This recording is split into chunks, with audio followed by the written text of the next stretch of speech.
Hey, yo. Ah. Ah. Code Red. Code Red, I repeat, stop everything. It's happening. Oh my God! Okay, it's happening. Everybody stay calm. What's the Everybody procedure, stay calm. everyone? What's the Sturgill Simpson review. You can wait.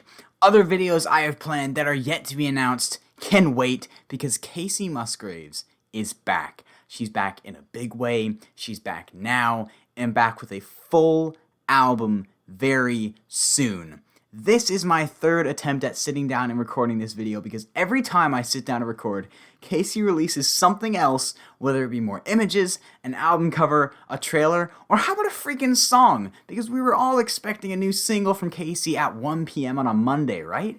Either way, I am bubbling, overflowing, exploding with excitement for this new project. So in this, hopefully short video, I'm going to explain everything we know, as well as just vent my excitement to all of you watching. Kacey is someone who I've always been captivated by, but only started really getting into this year, which makes this release all the more timely. Kacey is just such a fascinating artist that has a discography so tight and so high quality, it's impossible for me to not be losing my mind.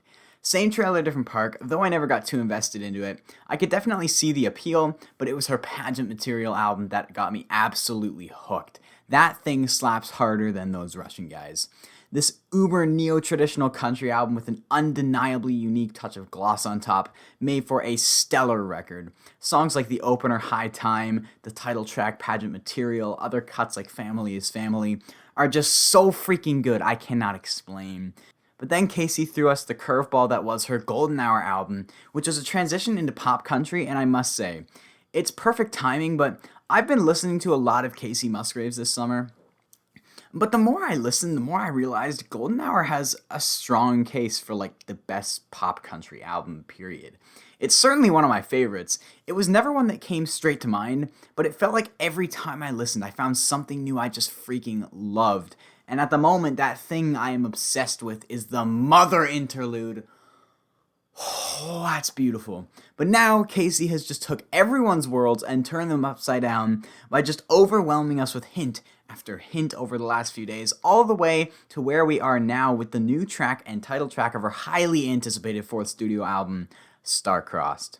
The album, as I said, is titled Star-Crossed, consisting of 15 tracks supposedly broken into 3 acts, similar to how a Shakespeare play would be divided into acts. I cannot contain myself. This is so genius, I cannot control my excitement to talk about it. And the whole thing comes on September 10th. Basically, the album is Kacey telling the story of her divorce, which happened last year, but she's telling it as if it were an ancient tragedy like all the famous plays from long ago. She's telling her story through characters she's making up. She's drawn inspiration from ancient Greek tragedies and Baz Luhrmann's Romeo and Juliet, which obviously inspired the whole idea of being star-crossed, which, if you're unaware, is basically saying you were doomed by fate. It's similar to when people say it was written in the stars, just in a negative light. Like it was written in the stars, it was going to end tragically. The lovers are star-crossed. Originally, she wrote 40 songs, but narrowed it down to 15, as I said, dividing it up into 3 acts that all help tell the tragedy of her divorce. How's that one for a concept? This has to be one of the most intricate and blatant concept albums we've gotten in a while, and I'm not talking country music, I'm just saying in general. Most recently, I would point to After Hours by The Weeknd, how it tied into the early stages of his career and where he is now, but this tops Abel. I'm sorry, Abel, I love you, man, but this is next level stuff. Just the idea to tell your story in such an obscene, unique way, yet it all makes perfect sense. It's just mind-boggling, I guess is the word I'm looking for. Maybe I'm coming across as too much of a fanboy, but this just has me captivated. Everything about the rollout, to the aesthetics, to the interviews I've been watching, news articles I've been reading, which, by the way, I will link an article in the description below that kind of lays out a really good timeline of how we got here from last year with all the cryptic tweets and whatnot. It's a really good article if you want to read it, so I'll leave it in the description below. But Kacey just has me hooked, and I beg this album is as good as it's shaping up to be, because let's be honest, you can have the most brilliant concept. If you can't pull it together musically, if it doesn't sound good, if it doesn't work, it's not going to be remembered for the potential it had, but the result that it was. But let me tell you, it sounds like it's going to be freaking amazing, which brings us to the new track itself, the opener and title track, Star-Crossed. It really is something to behold. The track opens with these ominous harmonies that just fill the space so emphatically before it comes to a fitting end, and we are met by this beautiful soundtrack-esque Spanish guitar, genuinely sounding like something from a Romeo and Juliet film.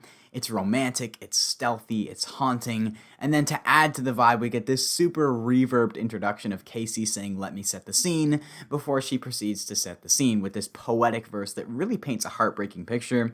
She sings about such modern things like signing the divorce papers and her now ex-husband taking his things away, but it's written in this timeless fashion that feels like it's from a musical or a play or a poem. It's also worth noting the album is being accompanied by a freaking film, just in case Kacey wasn't going all in enough on this whole project. She's got a gosh darn film. I think the word to describe the song is just goosebumps. The whole thing for me is goosebumps. It truly feels like a modern take on an ancient structure, and that collision of worlds is just so jaw-dropping, especially given how well done it is.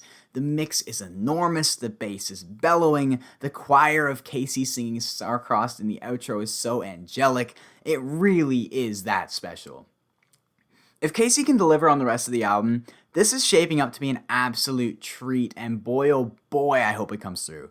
Like, Star-Crossed is shaping up to be an absolutely monumental work of art, and I hope the result is advertised. We're really looking at an album of the year here, and honestly, given what we've received so far, given the concept, personally, I wouldn't hesitate to say, even though it's incredibly early, that should this album end up meeting the ridiculous expectations it's put on itself, we could maybe be looking at a potential album of the decade contender. I'm just going to come out and say it. Maybe I'm out of my mind, but that's genuinely how I'm feeling. Maybe I'm getting too wrapped up in Kacey's narrative world, but there's just something to this one. I feel it. There's loads of concept albums that I find gimmicky or just hard to buy into, but Star-Crossed, at least so far, is something I'm willing to invest in heavily, and maybe that'll come back to bite me bad. I hope it doesn't. Hopefully I don't set my expectations too high, but this thing is shaping up to be an absolute monster. Anyways, I'm gonna stop myself there. Please let me know in the comments what you're thinking of all this news so far. I'd love to get a conversation going down there. If you enjoyed, make sure to like the video. If you're new, maybe consider subscribing for more country music content. Links to my Instagram, Discord, and podcast are in the description below. New podcast episode is up on streaming platforms now, just not YouTube, because as I said, I have truly put my YouTube work on hold while I address this whole Kacey situation, but it'll be up soon. Bye.